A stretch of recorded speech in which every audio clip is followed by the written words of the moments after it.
here now. Roderick, good morning. Good morning, Matt Brady.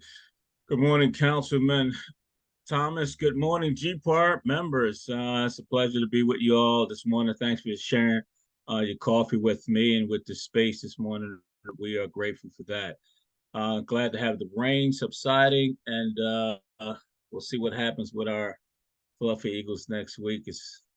We understand if some of you having a tough morning because that was pretty brutal last night. So, good morning, Councilman Thomas. Nice to have you with us. We'll just jump right in. Have you introduce yourself? Tell us what section of the city you call home, and talk to us about your path to City Council at large here. Welcome to the space. Good morning. I'll be brief. My name is Councilmember Isaiah Thomas. I'm a council member at large. I represent the entire city of Philadelphia. I'm born and raised in the city of Philadelphia. I'm a product of the Northwest section of Philadelphia. Outside of that, my path to city council started in 2010. I actually ran in 2011 and 2015. I lost my first two races. Won my third race in 2019. I began my first term in 2020. And of course, my first term was met with the pandemic. So I'm finishing my first term at the end of this calendar year. I was blessed to receive the support of the voters of Philadelphia. I was the highest vote getter in this year's primary and general election. So I'll be starting my term in a couple weeks, January 2nd, 2024, will be sworn in. And I'm blessed to be able to serve a second term. I'm the chair of the Education Committee as well as the Streets and Services Committee on City Council right now. My passion is youth and young people. Actually, this past weekend, I had an amazing showcase event that brought young people together from all across the East Coast, where we were able to have positive activities and fellowship together. And outside of that, I'll be the majority whip on City Council come January of next year. So I'm super excited about the new mayor, the new council team, and the new direction Philadelphia is going in. Thanks for sharing that. Talk to us a little bit about your youth program that you held this weekend. What did that look like? So for this weekend, I mean, I'm always doing stuff with the young people. I'm a teacher by trade. I've taught everything from undergrad down to kindergarten. I still coach high school basketball. I'm the president of the Coaches Association for the Public League. This weekend, I did the second annual Councilman Thomas Showcase Classic. We brought a couple teams from New York. We had girls and boys event where we were able to have high school games at Mass and at CCP. For our out-of-town teams, we were able to provide college tours as well too, partnering with Temple and Villanova to give young people exposure to what higher academia could look like, as well as provide other resources for families and players that participated in the event. So it was the second time we've done it. Hopefully next year will be bigger and better. But I'm always doing those type of events with young people, whether it's my camp in the summertime, my showcase event, my oratorical contest that we'll do on Martin Luther King Day, where we give scholarship money to the top speech contest participants. All year long, I'm engaged with youth and young people and try my best to provide quality programming and resources to make sure youth have what they need to transition to the next phase of their life. Nice, that's good. That's good to hear about that. Sounds like you had a real robust event this past weekend. I hear you're on the committee of sanitation. Is that what you just said? So I'm the chair of the Streets and Services Committee, yes. Not necessarily directly with sanitation. I mean, that comes under the Streets Department. Right. But streets issues often land on my desk. Good. In that space that, city struggles sometimes with illegal dumping and some of those issues with the streets could be may possibly contribute to some of the public safety issues. Can you share with us what your strategies and initiatives are going forward in regards to getting the streets cleaner and safe over your next term while you're here at City Council? So cleaning up the streets, specifically looking at some of the issues that we have around illegal dumping and cleanliness is, we're going to follow the lead of the next mayor. As a member of council, I introduced the Citizens Watchdog Bill. And that bill, if implemented in the law, will put us in a position to be able to provide rewards to constituents for reporting nuisance crimes. An example of that was actually illegal dumping. That's kind of what sparked me and inspired me to write the bill. The problem we've run into is we're trying to come up with the right system to allow people to report that information. And then the goal of the legislation would be to give people 10% of the reward money that the person would be fined. This is a bill that I introduced last year, and we've been actively working with the administration to try to figure out the best means of implementing and, based on the transitions that we anticipate happening. It's just been tough to figure out what the best process is. So we are going to wait for the next administration to reopen the conversation around the Citizens Watchdog Bill, which again is legislation that will provide financial incentives to constituents for reporting nuisance behavior. So that was our way of trying to address it. And let me just give you the thought process why. I mean, when you look at issues like illegal dumping, the best way we catch people is with cameras, right?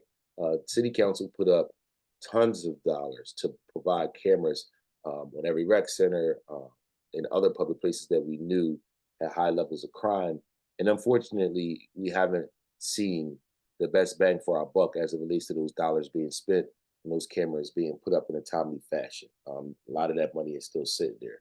So, as a means of trying to be proactive, the next best thing that I thought of was the cameras that people have on them every single day. We couldn't put our own cameras up. Let's activate the cameras on phones, and let's see if we can get citizens involved in the process of recording and catching illegal dumping, and try to offer some type of financial incentive to put people in a position to pay more attention to when that may take place. And so at the end of the day, again, the legislation is still pending. It hasn't been passed in a law because we don't want to pass a bill and then not have a means of implementing what we're recommending, and we haven't found the means to implement yet. So that's what I've recommended. I mean, clearly we want to spend more money on different initiatives to keep business corridors clean, to keep residential areas clean, and to also improve our street cleaning program so it's done in a way that's equitable and inclusive and not heavily taxing people, because that's been one of the big feedbacks we've been hearing, that since we started the street cleaning program post pandemic,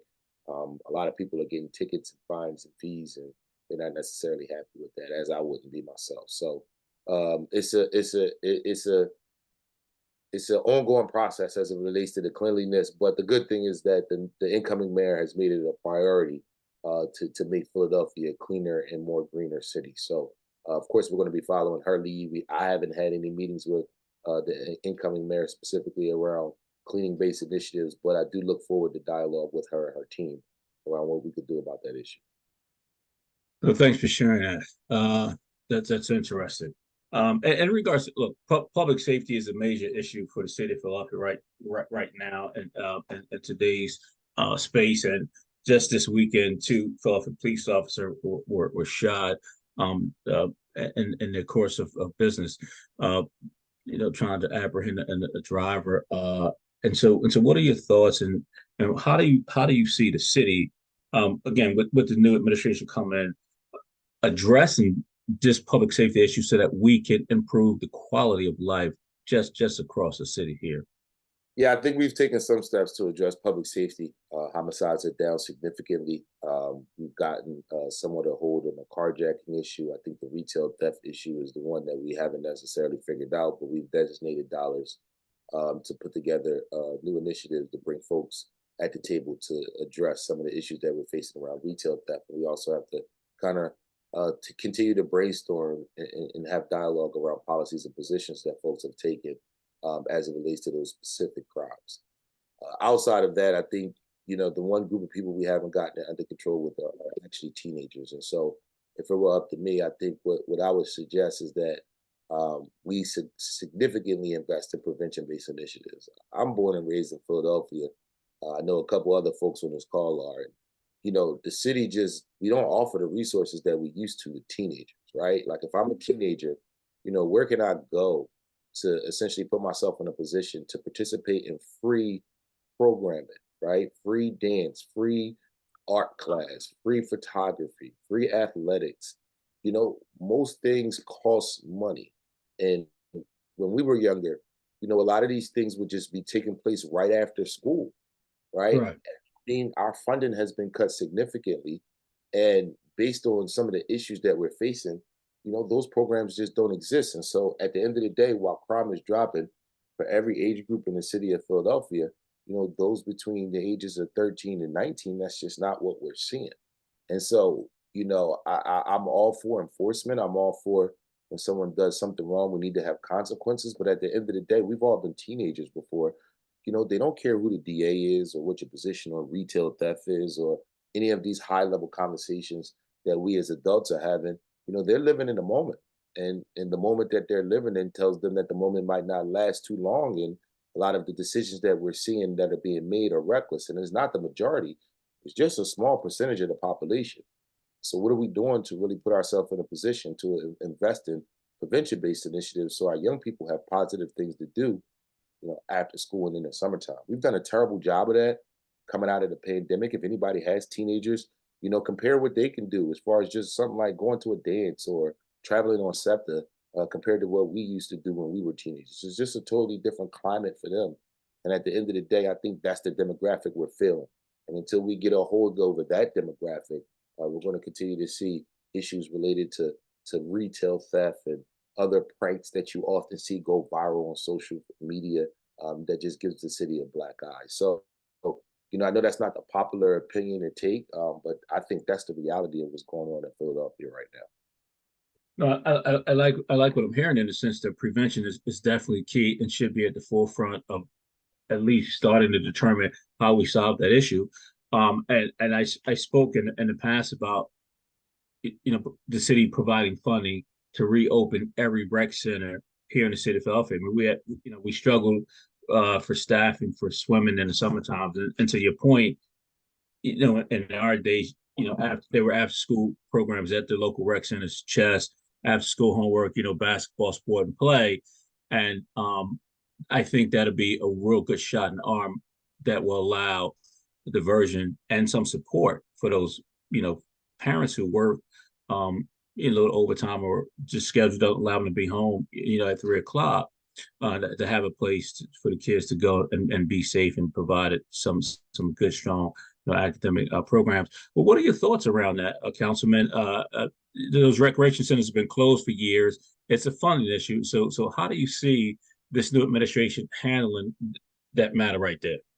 I mean, these issues are all related to each other. We talk about issues related to poverty and jobs and economic development. And at the end of the day, if we know that, we're one of the poorest big cities in the entire country, but we also recognize that a large percentage of people who live in poverty actually have a job. This is the city of the working poor. We got to recognize that young people are often spending time essentially idle. And so, for me, when I think about this issue, when I think about what we need to do, part of it is it sounds simple, right? You just hire more people. Well, similar to what the private sector is experiencing, public sector, we're going through the era of the great resignation right with you, right? People essentially don't want to work. So we put more money into parks and recs in the last two budgets than what we've seen in the history of the city of Philadelphia. You'll never guess what happened. We just voted on an appropriations bill a couple of weeks ago. They have to give us money back because they can't even spend the money that we're giving them to hire the staff to assure that rec centers are open the hours that we all desire them to be open. And so at the end of the day, the way the city budget works is our money goes into different classes. And when you give a department, money for employment, which is class 200, they can't now spend that money on, say, capital or supplies or games. They have to spend it on employees. And if they don't spend it on the employees, they have to then give the money back to the city in order to put you in a position to either put it in another department or switch it to keep it in that department and switch it to be able to be spent on something else. And so for the second consecutive year, when we were doing cleanup stuff this fall, the Department of Rec is giving money back to the city of Philadelphia because they're just unable to hire the level of staff that we're asking for and that we're trying to fund them for to make sure that libraries are open later at night as well as on the weekend and especially in the summertime. So it's a tough position that we're in, but we're actively looking to brainstorm, and we have collective bargaining contracts coming up next year. So it puts us in a position to have a little flexibility, so we can incentivize people to be able to take some of the jobs that we know they need in various different city departments. But the rec centers and the libraries definitely fall in that category. So we can operate and provide more free programming and services. So it's not a thing that's commonly talked about, but it's an issue that's having a huge impact on the city, and it's happening in tons of departments across the city. You hear about it with the police department, but it's prevalent in the fire department, parks and recs, sanitation, L&I. the libraries, as well as other departments that I didn't even list. And so we're going to be very innovative next year as it relates to public service announcements and what we do to try to attract people to be able to take city jobs. And of course, for me, Parks and Recs is going to be at the top of that list. Sounds like increasing the number of job fairs at the local colleges, universities might even help, because I think that's a strong pool of folks that may be interested in those jobs coming out there. See, that's a tough demographic because a lot of people who are graduating from school with a degree are not necessarily the target demographic for some of the jobs that we need to basically keep government function. Actually, some of the people who are coming out of the trades are going to matter when it comes to the water department and some of the infrastructure issues that we're facing. And then, when we're talking about city jobs, in order to be competitive at the collegiate level, we're going to have to increase the wages. And that's going to be a tough dialogue that we're going to have next year because we're going to see multiple contract negotiations taking place based on the different unions whose contracts are up. What we really need to do is have, you know, think about when we had issues with the water and we thought it was an emergency with the water in the city of Philadelphia. Think about the alerts you got from the city during COVID. We're in that type of emergency as it relates to the hiring crisis. And what we need to do is just spend a few dollars to make sure that that message resonates and lands with average everyday Philadelphians. I'm sure that we all know a cousin, a friend, or somebody who lives in the city who would gladly take a city job and have Right. benefits and pension. But a lot of us on this call, I would bet, is just finding out right now that the hiring crisis is as bad as it is.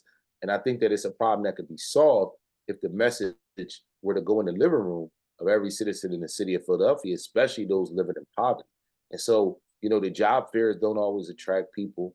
Um, the collegiate demographic don't always stay in Philadelphia as much as we want them to.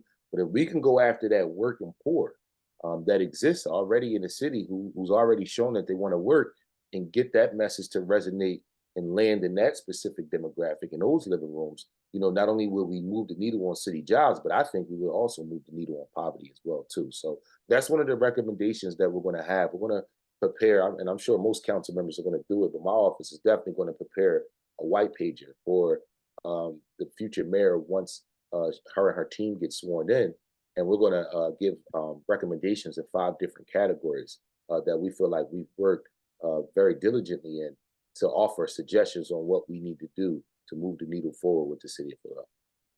I'll give you one right now. So it's Community College of Philadelphia's got some great certificate programs. And to your point, maybe those graduates don't, fit in that bucket, in that silo to be employed in those various departments you're talking about. But CCP's got some great certificate programs. Maybe we create a relationship between them and certificate programs to come out and be employed here in some of those city vacancies that you have. So I'll offer that up as a starting point for a solution. But yeah, I think that's good. We've got to get those spaces filled. We've got to employ our folks here. So thanks for sharing that because it's important. It's important to get those rec centers open year round to support the youth and to employ those who need employment here in the city of Philadelphia. And to that point, Councilman, we got a new administration coming in. Some folks are coming back. And so can you speak to us about your office and at large council coming back in full steam ahead post-pandemic? What is that looking like for you? And how do you see that playing out over the next 4 years with the new administration coming in January? I'm extremely blessed to have gone from, a rookie first term council member to now, being in leadership on city council, having the third most powerful seat on the council, on the legislative body, being in charge of some very important committees and having a working relationship with all of the members of city council as well as the administration. And I think even more important than that, having a working relationship with a lot of our state legislators, both in the House and the Senate, and also being able to work with our partners on the federal side. I think the issues that we're facing are very complex. And I think the most complex part about it is the uncertainty of the near future. We know that we're going to face a budget deficit in next year's budget, but we don't know how bad that fiscal cliff is going to be when you look at it through an economic lens and see it through the lens of the entire country and not just Philadelphia or the Commonwealth of Pennsylvania.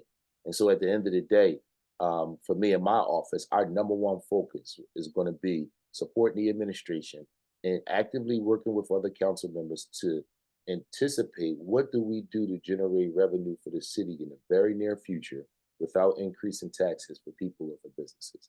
I think that is the biggest thesis question of our research project over the next year or so. And I think that that's our number one obligation as members of city council, because we know there's a fiscal cliff on the horizon as the federal dollars run down and the money that we generate right now doesn't necessarily match spending. So how do we make sure that government continues to work for people? How do we make sure that we maintain or actually improve the level of services that we're providing right now, while simultaneously assuring that when we do hit this fiscal cliff, that our solution is not going to be to increase taxes for people or for businesses. So that's going to be my number one focus as it relates to the legislative and the economic side. I'm always going to have a strong eye on working with our youth and young people. We have a huge crisis as it relates to facilities in the city of Philadelphia. We have a surplus in Harrisburg. We have an appetite in the private sector to really address this issue. And I'm advocating that we have a third party, somebody the equivalence of PIDC or another organization like that, serve as a school building authority and put us in a position to hopefully get about $6 billion between city, state, federal, and the private sector to have a 10-year initiative to build new school facilities across the city of Philadelphia. So every time I get an opportunity to talk about the direction of the future of Philadelphia, that's something that I'm going to really push for because because of the court ruling that we've seen recently and the leadership that we have currently, there's an appetite to address this crisis. And I think while we have the chance to do so, we should do it. So those are going to be my main two focuses going into 2024. And of course, my door will always be open and my ear is always available to listen to other concerns that we have and to assure that we're moving the city in the right direction. Oh, thanks. That's good to hear. This is a real estate space here. We nationwide have a deficit of clean, affordable housing for our citizens, and in particular, with the new administration coming in. How do you see, and what are your thoughts on creating additional housing stock, low income, affordable, market rate houses for the citizens here in Philadelphia? Can you speak to that? Briefly, I'm not on the housing committee, I'm not a district council person. I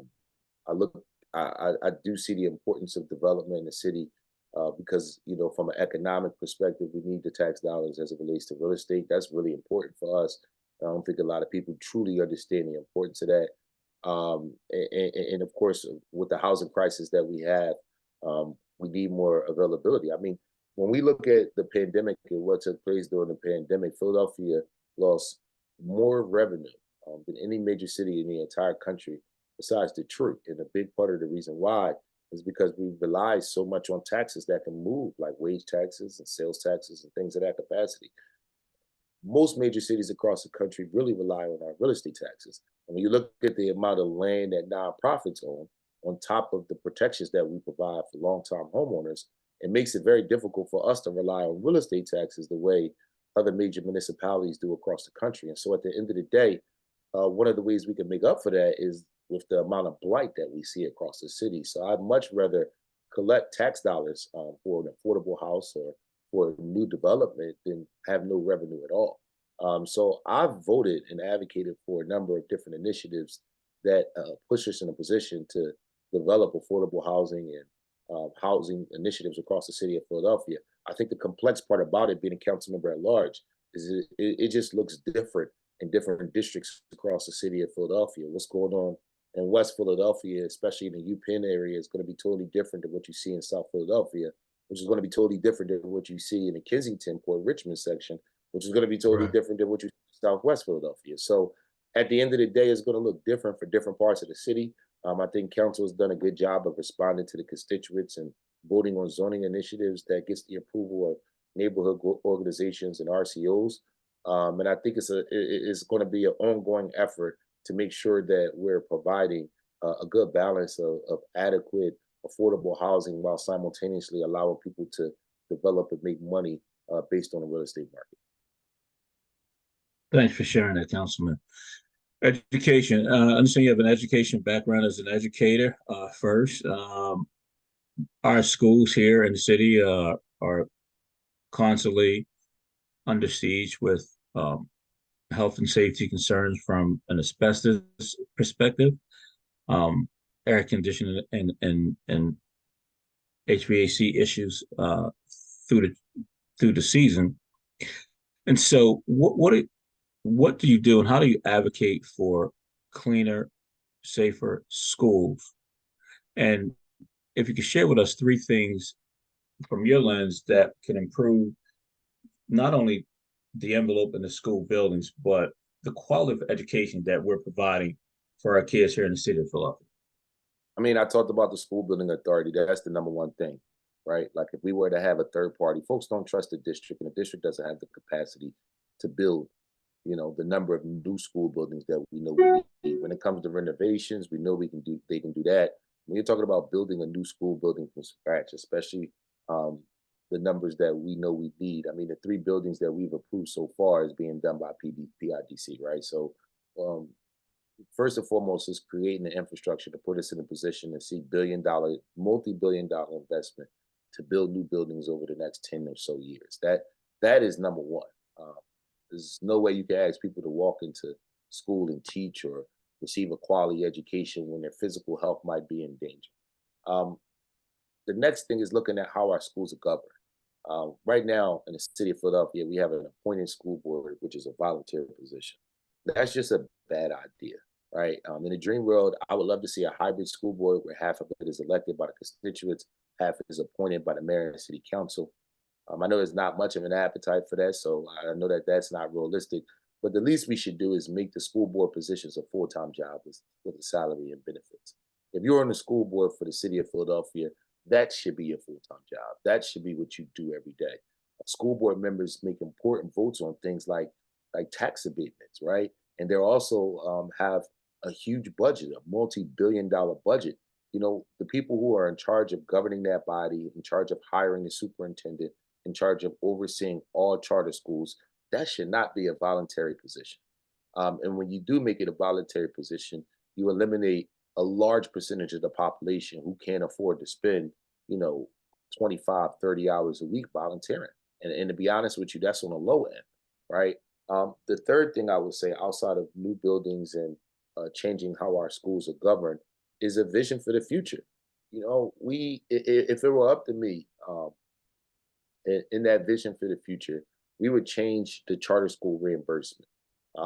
We have a big versus conversation right now. When you look at traditional comprehensive neighborhood schools and charter schools, and one group don't get along with the other. And a big part of the reason why is because the school district a few years ago stopped getting reimbursed for every charter dollar allocated to the state. And so now when a charter seat opens, people see that charter seat as taking money from the school district. And that's when that versus conversation happens. So as we look at a vision for the future as it relates to what direction we're going to go in with public education, we should look at that charter reimbursement that used to exist and see if we can go back to that model. The overall funding for public education is bad. We've seen that state ruling, and we do need Harrisburg to step up, to be honest with you, to pay their fair share. Philadelphia, the city council and the mayor, we've put in more money for public education than any legislative body in the history of the city of Philadelphia. And we've put up so much money that we sued Harrisburg and, of course, won the lawsuit because the level that we fund public education is essentially unconstitutional. The U.S. Constitution says that public education is the responsibility of the state, which means the Commonwealth should be putting up more money than the city. And that just hasn't happened in decades. So this is where we are right now. And to answer your question, if it was 3 things I could change as it relates to a change in public education, those 3 things would be it. Thank you. I appreciate you sharing that. If the membership have any questions for Councilman, we're coming up on the hour. Please include those questions in the chat. And at a specific period of time here, we'll have Matt go over those questions for Councilman. So please, if you have any questions for the Councilman, just add them into the chat. Uh, Councilman, goals, legislative goals for you as we coming up on the hour. Can you talk to us about your goals here for your next term? What you'd like to see uh, the city do to improve the quality of life for the citizens here in the city of Philadelphia? So, what are your goals here, short term and long term, for the city? I mean, so for me, from a legislative perspective, short term, I'm not going to move fast. I think in my first term on city council, I was able to pass a lot of great bills.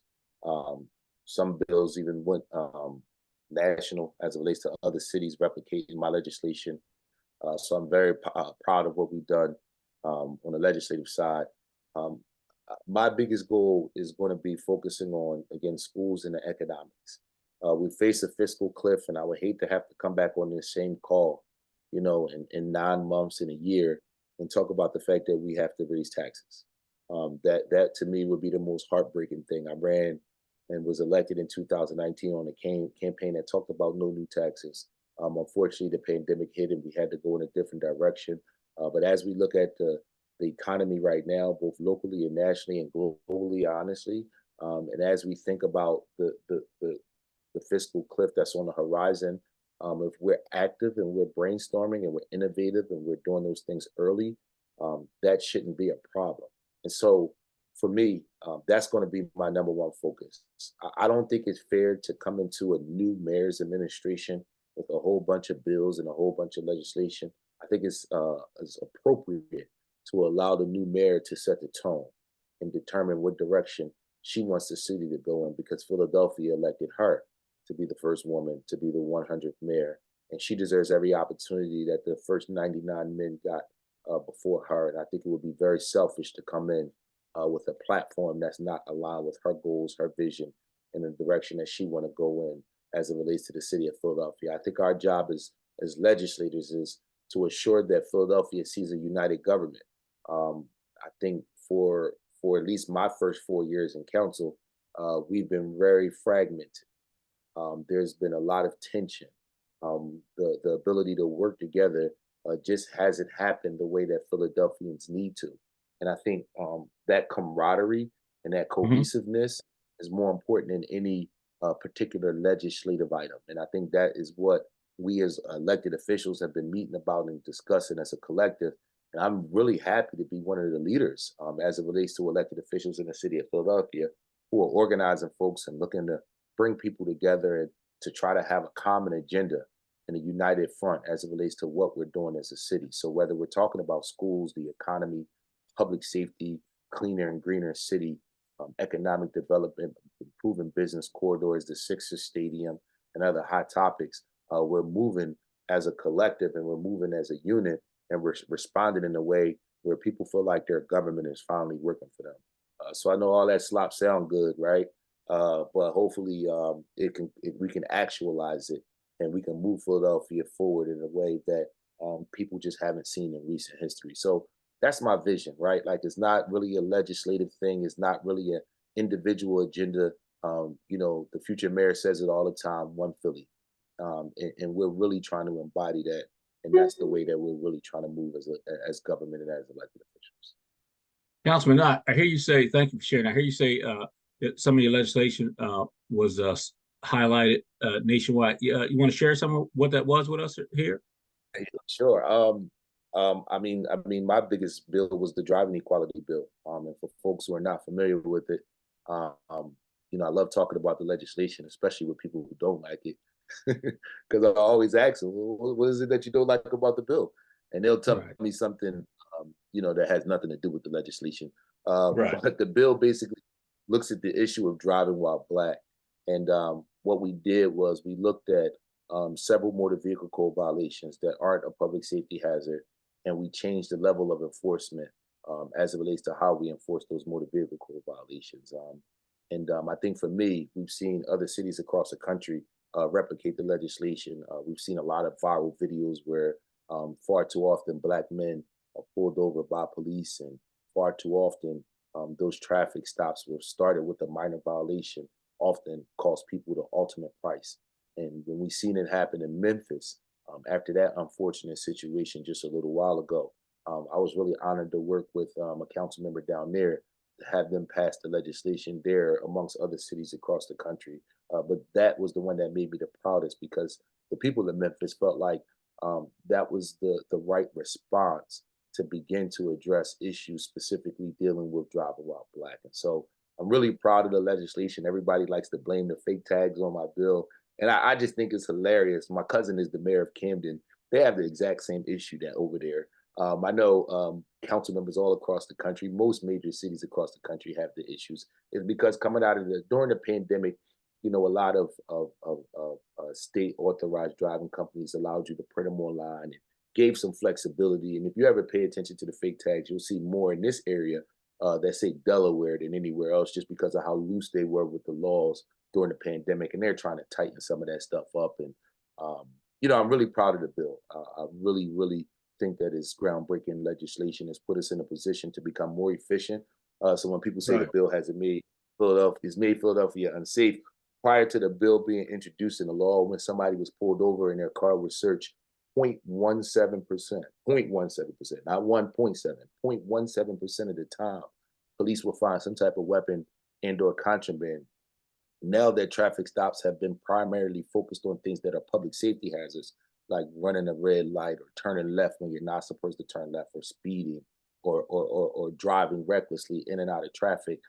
We've increased that number by 100 times, right? Like now, when people are pulled over, nearly 5 to 7% of the time, a car is searched, a weapon and or contraband is found, and that's because we're searching cars who have committed a violation that is a public safety hazard. Police do have probable cause, and we're not just searching cars because it's a black driver who somebody has deemed suspicious. And so I've also passed other bills. My Keep It Local legislation is the bill I'm really proud of, where we changed local procurement in the city of Philadelphia, and we moved the needle. Whereas though 50% of all city contracts now go to Philadelphia-based businesses, whereas before less than 25% of those contracts will go to Philadelphia-based businesses, and Right. that was the way to help spark the local economy coming out of the pandemic. So I'm really proud of that legislation.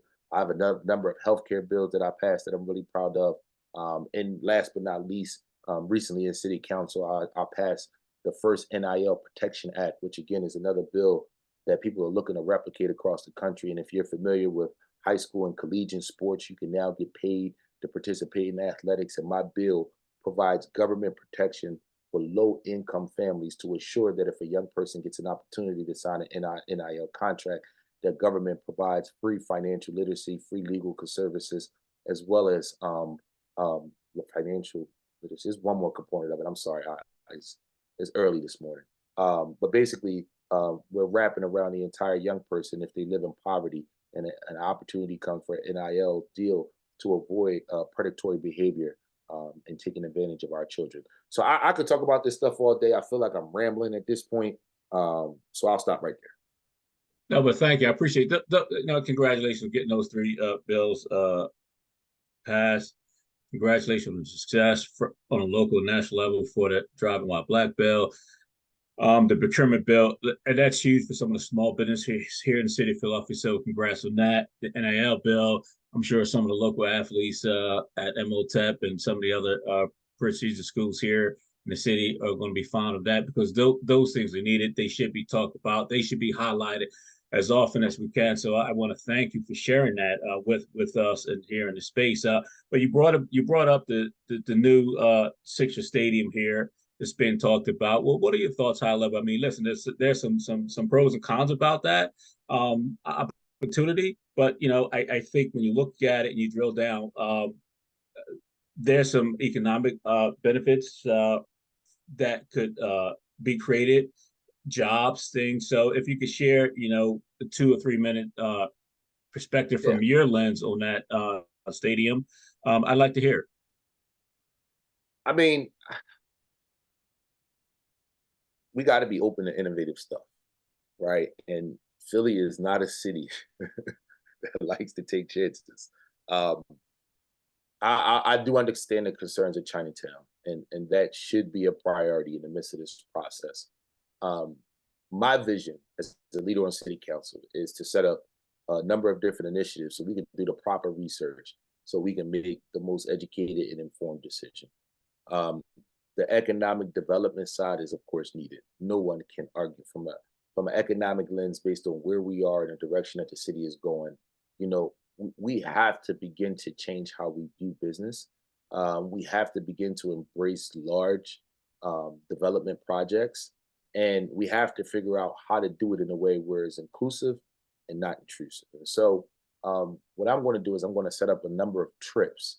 We're going to go to Boston and look at what they've done there. We're going to go to Brooklyn and look at what they've done there because those are places where they put stadiums in areas where the intention was similar to what we have here. The communities were similar to what we have here, and we want to see what they did well and also learn from their mistakes and see if we can apply that to the options that we're looking at right now. I'm open. I'm not. I've not made my mind up one way or the other. But the reason I'm open is because I recognize the economic cliff that we're going to face now. But I also know that we have to think about the future and the viability of our city as it relates to growth, business growth, and attracting businesses and jobs. And so it's going to be a complex issue. A complex issue. There's been loud advocacy on both sides, both for it Right. as well as against it. Of course, there's a number of concerns. I'll tell you, my biggest concern throughout the course of it is actually going to be the construction during the time that the stadium is being built. With Heinemann Hospital closing, Jefferson is extremely important to the city of Philadelphia right now, and the Absolutely. number of street blocks off, the number of street blockages that would exist leading to Jefferson Hospital is extremely alarming.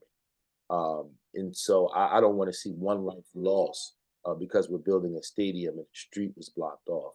And that's going to be the number one priority for me. Um, After that, we'll be looking at diversity and inclusion numbers, the economic opportunity, what it means to Chinatown, as well as what it means to the future of Philadelphia, specifically looking at what are we doing when there are no games. So, 41 days out of the year, we know the Sixers will play at home. But what happens the other 324 days? What are we doing with that space? And what are we doing to ensure that it's in the best interest of the city of Philadelphia? So it's a complex issue. To be honest, I would love to see a poll on that issue. Honestly, that's just my opinion. I would love to see how Philadelphians across the city feel about it, and not just stakeholders or people who are going to be directly impacted by it. Because when you look at issues related to the city like this or like the airport or things like that, it's bigger than just one neighborhood or one council member or one legislator. The entire city should have a say so, and the entire city should weigh in. And that's that. I would be curious to see how all the Philadelphians feel about the proposed stadium. Thank you. Thank you for sharing that. As we close out, Councilman, I would like to ask you to give us some of a positive finish. How you know one or two positive things that the city has done in your first term, and how they could transcend into greater prosperity for the city of Philadelphia over the next 4 years. So if we could close with that, I want to first thank you for your time, and we appreciate you spending your first hour with us Monday morning with us. So, here you go. Give us those I positive updates for the city. I think the most positive things, and I can name a number of things that we've done well, but I think the most positive thing that I can leave you with this morning is the fact that Philadelphia is moving in a totally different direction as it relates to new leadership. When I first began the political journey, one of the biggest complaints people had was they felt like we had the same people in leadership and the same people in power pretty much forever. One of the biggest issues that people would push was term limits for council members. Well, um, come 2024, 12 out of the 17 members of city council will have done one term or less. When you're talking about turnover, when you're talking about new leadership, it's not just happening in city council. We have our first woman ever to be elected as mayor of the city of Philadelphia. That's extremely inspiring. We have very young leadership in Harrisburg who actually have power and influence. We're seeing more turnover as it relates to elected officials than any time in recent history. And I think at the end of the day, when you have new blood and new leadership who also respect, and this is the most important part, who also respects and learns from those that came before them. It's a great lens to have to put us in a position to be innovative in our approach as we look to serve the citizens of Philadelphia. So I could talk to you about one particular issue or Mhm. one particular sector of government, but I think the breath of fresh air that's coming, right, from Josh Shapiro being still a fairly new governor, to Sherrell Parker being a new mayor, to 12 out of the new members on city council being new, to all the turnover we've seen in Harrisburg, especially in the House. Going into a presidential year next year, I don't think we could ask for more excitement and more leadership than what we're seeing. And I think it's going to impact different industries, but most importantly, it's going to impact constituents in a positive way where people will start to see a difference in their lives. Tangible things will change, things that people can touch and feel, that they can point to, that can say is different now, that government is different. So I think that's what I'm excited about. And the one thing that we all have in common as I close this out is, for the majority of us, because I know these folks personally, our door is always open.